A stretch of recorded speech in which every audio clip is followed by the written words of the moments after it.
Bonjour à toutes et bonjour à tous, bienvenue sur ma chaîne de Univers Crypto. Comme tous les jours, on fait le tour de l'actualité. Maintenant, je vous fais deux vidéos, une le matin, une le soir, pour parler des infos et d'autres vidéos où on voit sur les graphiques un petit peu comment se passe notre écosystème et notre cher Bitcoin. On va parler comme d'habitude, on fait le tour de la crypto dans le monde, on va parler politique, d'entreprise, de régulateurs, régulation comme d'habitude, de layers, etc., etc. Enfin, tout ce qu'il faut retenir en une journée, j'essaye de vous condenser tout ça, de vous donner un maximum d'informations en un minimum de temps, vous l'aurez bien compris.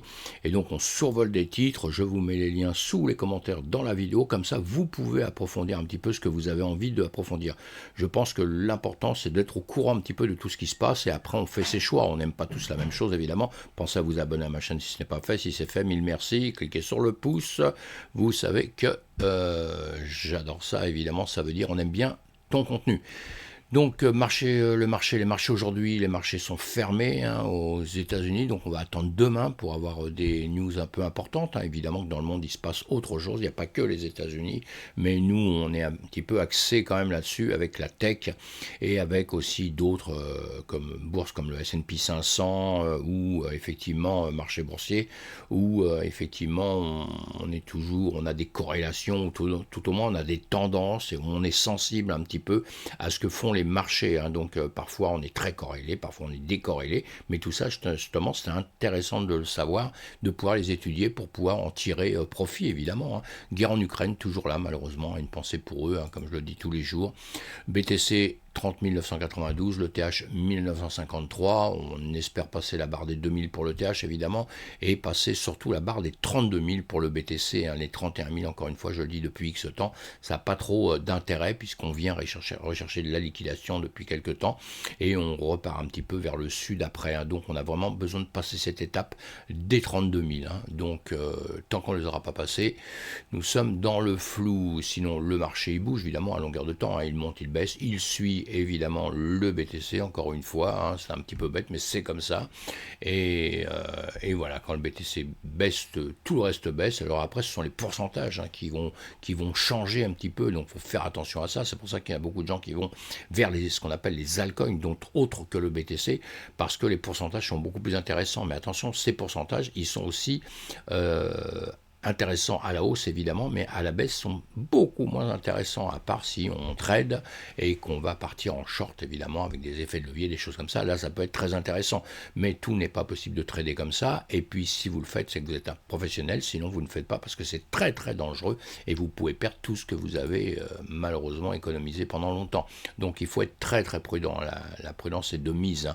Et donc on a un marché, voilà, on fait d'autres graphiques où on voit un petit peu tous ces marchés, comment ils se comportent. Le BTC là, on voit depuis le 22-12 où on avait eu FTX, depuis, bon, heureusement on est remonté, on n'arrive pas à passer ce cap là, mais encore une fois on voit ça sur d'autres vidéos. Allez, il a volé 200 millions de dollars et les a rendus. Et ben voilà, alors ça, le gars, il faut lui filer une médaille. Alors celui-ci, on a caché son visage sur cette photo. Non, non, journal du coin, il faut mettre son visage. Alors est-ce qu'il a rendu parce qu'il a peur? Est-ce que c'est un bienfaiteur? Est-ce que ça fait partie des gens, vous savez, qui disent, voilà, moi je viens vous piéger un peu dans vos systèmes, et puis une fois qu'on a trouvé justement la faille, eh bien comme ça, vous pouvez sécuriser un peu plus. Jusqu'à présent, on va lui dire bravo, merci, et le titre là, un hacker repenti, évidemment, chaque semaine, des hacks surviennent dans l'écosystème de la finance décentralisée. Heureusement, dans certains cas, les hackers font le choix de restituer les fonds en échange d'une récompense. Récemment, le hacker d'Hurler Finance a fait parler de lui en dévoilant publiquement son identité. Alors voilà, donc on pourra mettre la photo là-dessus. Il a donné son identité, il a expliqué tout ça. Donc allez lire cet article si ça vous intéresse, et bravo, un article de Renaud H. Et encore une fois, bravo à ce jeune homme. Et donc, Coindesk nous dit quoi? Les fondateurs, alors ça c'est encore autre chose. Je donne toujours mes avis, c'est le but de mes vidéos un petit peu. Alors, comme encore une fois, il y a des fois je ne mets que les titres parce que vous devez être un petit peu au courant de tout et vous allez creuser vous-même. Puis parfois je vous donne un peu mon avis. Ça ne vous empêche pas d'aller creuser, parce que c'est pas quelqu'un donne son avis qu'il a raison. Attention, évidemment, les avis ça se discute, ça se partage et ça se discute. Les fondateurs de Treharo vont faire don de leurs revenus futurs aux créanciers dans l'esprit du karma. Alors eux, je me demande si eux, ils prennent pas les gens pour des cons.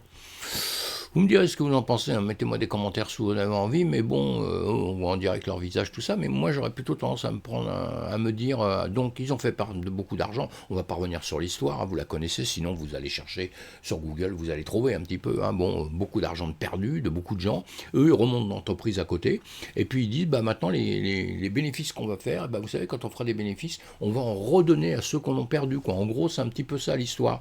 J'ai l'impression qu'ils prennent les gens pour des débiles mentaux, hein, parce que le karma, mon cul, hein, et simplement, ils ont bien compris que d'un seul coup, ils n'ont plus du tout de clients, quoi. Parce que vous faites des mauvaises actions, après, pour avoir des clients, c'est compliqué, hein, pour pouvoir regrossir, c'est compliqué. Donc, il y a toujours des gens qui vont trouver une tonne d'excuses pour, après, dire, oui, mais t'inquiète pas, c'est pas de ma faute, puis maintenant, ça va aller beaucoup mieux. Bon, alors, peut-être ce qu'ils vont faire, ça va être extraordinaire, peut-être ce seront les prochains gentils de tout l'écosystème, on va en parler, on va suivre ça, mais moi sincèrement ma confiance là, hop, je m'assois dessus. The Blog nous dit quoi là? Alors oui, Winklevoss de Gemini demande un paiement de 1,47 milliard de dollars à DCG dans une offre finale. Voilà, le cofondateur de l'échange de crypto Gemini a émis une offre finale de Barry Silbert, fondateur Digital Currency Group, DCG, pour rembourser une dette totale de 1,46 milliard de dollars au risque ou risquer un procès. Voilà, dans une lettre ouverte, hein, il a publié ça lundi sur Twitter, il a déclaré que les jeux sont terminés, les utilisateurs de Gemini Earn étant toujours bloqués avec plus de 1,2 milliard de dollars d'actifs bloqués dans Genesis Global qui appartient à DCG. Alors Winklevoss a exigé que DCG effectue des paiements totaux de 1,465 milliards de dollars, y compris le paiement de 630 millions de dollars qui était dû en mai. Dans le cadre de l'offre, un versement de 275 millions de dollars devrait être effectué d'ici le 1er juillet. On va suivre tout ça, hein. Cette proposition est juste et raisonnable pour tout le monde et représente le plancher que les créanciers qui sont tenus de soutenir un accord accepteront, a déclaré Winklevoss, ajoutant que si Silbert ne parvenait pas à accepter cet accord avant 16 heures, le 6 juillet, Gemini déposera une plainte contre DCG et Silbert le 7 juillet. Donc on va suivre ça de près, évidemment, hein.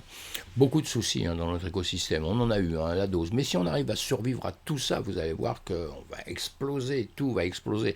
Mais pour l'instant, effectivement, beaucoup de gens ont perdu dans différents domaines, beaucoup de gens ont perdu un peu d'argent. Donc après, il faut que tout ça, ça arrive à se régler, hein. C'est pour ça qu'on revient sans cesse sur des choses qui se sont déjà passées, hein, et on essaye de se tenir un peu au courant pour voir comment les entreprises réagissent, hein, parce qu'une entreprise qui réagit mal, comme 3C tout à l'heure qui vous dit bah oui mais par la suite je vous donnerai des sous, c'est avant qu'il faut rendre l'argent à tout le monde et après on redonne des sous, hein. Si vous voulez on peut donner une plus-value aux gens parce qu'ils ont souffert à un moment donné, ça dans ce sens là je veux bien, mais redonnez-moi des sous pour que je puisse avancer et vous redonner des sous par la suite, ça tient du miracle, hein.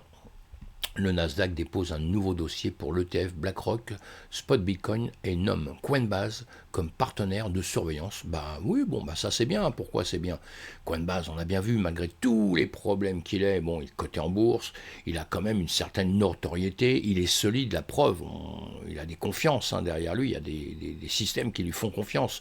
Donc voilà, donc le Coinbase, je pense que ces histoires vont s'arranger tout doucement, quand une fois on suit ça au fur et à mesure, et que ça nous prouve qu'on est dans un écosystème qui est quand même assez solide, hein. Voilà, hein, l'échange a déclaré avoir conclu un accord avec l'échange de crypto Coinbase pour clôturer un accord de partage de surveillance dans l'espoir qu'un accord définitif soit conclu avant la négociation selon le dossier. On va suivre tout ça de bien près, évidemment. On parle un peu de la même chose un peu tous les jours, hein. C'est pour ça que je dis toujours on va suivre ça de près parce qu'il y aura d'autres news dans quelques heures, évidemment c'est comme ça les informations. Et c'est intéressant, hein, de suivre tout ça justement, être un peu au courant parce qu'on va mettre nos billes quelque part un jour, hein, donc il faut savoir où on va les mettre. Les bénéfices de Tether pourraient dépasser ceux de BlackRock en 2023. Bon là c'est pourrait dépasser, hein. Si ma grand-mère en avait, on l'appellerait mon grand-père. Donc voilà, pourquoi pas. Mais c'est vrai que Tether, auquel moi je fais confiance depuis longtemps, hein, si vous suivez toutes mes vidéos, vous verrez que j'ai toujours mis en avant l'USDT, hein, alors que j'ai pas fait pour tout le reste. Hein. Mais attention, hein, attention, je ne détiens pas la vérité non plus. Et plusieurs fois, on a eu peur sur les SDT. Hein, on a eu peur. Hein. Donc les news, il faut les prendre, il faut les étudier, il faut les décortiquer, et il faut faire très attention encore une fois, hein, parce que c'est parce qu'on dit un jour que demain c'est une vérité pour le futur, hein, et pour la vie en tout cas. Voilà. Circle, bon, on nous dit là-dedans que l'USDT se porte bien. On verra bien s'il arrive à faire mieux que BlackRock. Bon, on verra. Allez. Le start-up de confidentialité Hola lève 3 millions de dollars en financement de démarrage. C'est The Block qui nous dit ça, évidemment. Hola, c'est une start-up Web3 axée sur la confidentialité qui a levé 3 millions de dollars donc en financement de démarrage. Web3.com Venture et Forest 8 Venture ont co-dirigé la ronde. Un soutien supplémentaire est venu de Token Metrics Venture, LD Capital, Catcher VC et d'autres. Je voulais juste vous dire ça, là, ça, bon, pour ceux qui rentrent dans l'écosystème, tout ça, vous dites, attendez, moi je comprends rien du tout à ce qu'ils racontent, mais en gros, je vous dis ça pour une bonne raison, moi, c'est pas pour vous décortiquer cet article que vous allez aller regarder derrière, c'est qu'une société qui va grossir, qui grossit, il faut toujours s'intéresser aux fondateurs, aux cofondateurs, mais aussi il faut aller s'intéresser aux gens qui vont les soutenir. Est-ce que des grosses boîtes qui sont déjà en place, qui sont solides, vont les soutenir ? Ça, c'est très très intéressant quand vous faites vos études un petit peu sur un marché, sur une entreprise. Il faut voir qui est derrière cette entreprise. Si c'est quelqu'un que vous n'avez jamais connu, qui est soutenu par des entreprises qui sont plus ou moins fiables, pas connues ou limite solides, on va dire, il ne faut pas aller sur ce genre de projet. Pas avant que ça ait grossi en tout cas. Parce que si vous n'êtes pas solide, vous allez perdre tout votre argent. Hein. Donc tout ça, ce sont une manière d'étudier les choses. Hein, et on va suivre ces entreprises-là, évidemment. The Block nous dit toujours, l'infrastructure dépasse le NFT et le jeu comme destination la plus populaire pour les cryptos VC. Alors pendant un temps, le secteur NFT gaming était la destination la plus populaire pour les offres de capital risque sur le Web3 depuis juin 2021. Mais cette séquence de victoire de 23 mois a pris fin le mois dernier. Les conditions du marché baissier en cours incitent les investisseurs à se concentrer sur les entreprises et les projets fondamentaux. Note The Block Research dans un prochain rapport, dans un prochain rapport de financement. Donc on verra. Tout ça, mais on a compris que le marché se déplace un peu et nous on a intérêt à suivre ces tendances-là. Et encore une fois, je vous conseille d'aller vers des entreprises qui sont très très très solides. 20 minutes nous dit quoi? Des œuvres caritatives à l'écologie quand les NFT entrent de le concret. Voilà, on sait que NFT Minute nous parle tout le temps. Hein, ils ont une partie où ils nous parlent de NFT, de crypto, de tout ça. Les NFT riment-ils avec inutilité? Oui, quand il s'agit d'art numérique et non pour tracer les dons versés à une association ou entité à une place de concert. Ouais, répondent les Français dans une étude publiée par l'agence digitale. Bon, si les Français le disent, hein, je vais être d'accord. Hein. Le mois dernier, un pied dans les deux mondes, des projets à impact comme Rescue et Equaverse tentent de mettre tout le monde d'accord. Donc voilà, je vous fais pas de pub, hein, je ne fais plus pour rien, j'incite rien, je vous dis juste que ça existe, donc vous allez voir ça. Et vous jugez vous-même hein, l'intérêt que ça peut avoir ou quoi que ce soit, évidemment. Hein. Mais il y a intérêt un peu dans tous les NFT à partir d'un moment où les NFT vous apportent quelque chose. Ils doivent vraiment vous amener quelque chose. Encore une fois, comme je veux dire là, juste au début de l'article, après moi je suis pour les NFT art, j'adore ça, mais on doit vous apporter un petit plus que si simplement vous achetez une photo et que c'est tout, vous payez cher parce qu'on a dit que c'était un NFT, c'est complètement ridicule. Hein. Ça doit vous amener un avantage quand vous achetez une œuvre numérique avec un NFT, on doit rentrer dans une communauté, ça doit vous apporter des plus, c'est à vous de juger les plus que ça doit vous apporter, mais il doit y avoir un plus. S'il n'y a pas de plus, ça ne sert strictement à rien. Simplement authentifier quelque chose, on est bien d'accord, mais dans ce cas-là, vous faites faire un papier d'expertise par un expert, et puis vous êtes authentifié, mes amis. Le prix plancher du Bored Yak Club NFT tombe au plus bas depuis 20 mois. Bon, pas super bonne news. Surtout si vous avez un petit singe. Hein, si vous avez un petit singe. Si vous n'en avez pas, évidemment, vous vous en foutez. Mais le problème, c'est que quand, vous savez, les fils de tout ce qui est en tête de quelque chose, c'est toujours pareil, quand ça tombe, bah, le reste derrière souvent suit. Bon, il y a des exceptions, et c'est à nous aussi d'aller chercher les exceptions, et tout ça on le fait dans ma communauté, on fait tout ça ensemble, on va chercher ce qui peut se comporter autrement. Allez, Bitcoin Meetup à Londres accueille la première compétition de course de simulation virtuelle, voilà, pour ceux qui sont à Londres, hein, donc ça va être bientôt, là je ne sais plus la date, mais voilà, vous allez le trouver dans cet article, j'ai lu ça quelque part, je ne sais plus, un nouvel événement à Londres, vous cliquez dessus et automatiquement vous aurez tout, voilà, euh, le 27 juillet, je crois, hein, 27 juillet. Bon, enfin, oui, jeudi 27 juillet, le défi de course Bitcoin à Londres. Je me demande si, je ne sais pas, cet article-là, je l'ai mis, mais honnêtement, je ne l'ai pas survolé. Bon,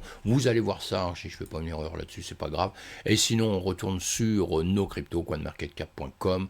Encore une fois, eh bien, notre BTC, hop, vous voyez, on est sur les zéros et quelques. Hein. Quand vous avez des cryptos sur les zéros, évidemment, vous avez compris que ça peut passer en rouge ou en vert. Hein, ça n'a pas trop d'importance puisque nous, dans notre système, les proportions, hein, les pourcentages sont quand même importants et vont vite à changer d'1 ou 2% en très très peu de temps. Hein. Il ne faut pas s'inquiéter pour ça. Il ne faut pas paniquer parce qu'on perd 1% sur quelque chose. Hein, parce qu'on a vite hein, du 5%, du 10%, du 15%. Donc vous voyez, on ne s'inquiète pas avec tout ça. Allez, juste une petite news comme ça. Et maintenant, on va se quitter et repartir sur une autre vidéo dans très peu de temps. Voilà pour la matinale. A plus tard mes amis, portez-vous bien, faites attention à vous, on reste prudent et on reste solidaire dans les communautés, si vous êtes dans des communautés, profitez-en, c'est bien d'avoir l'avis de tout le monde mes amis.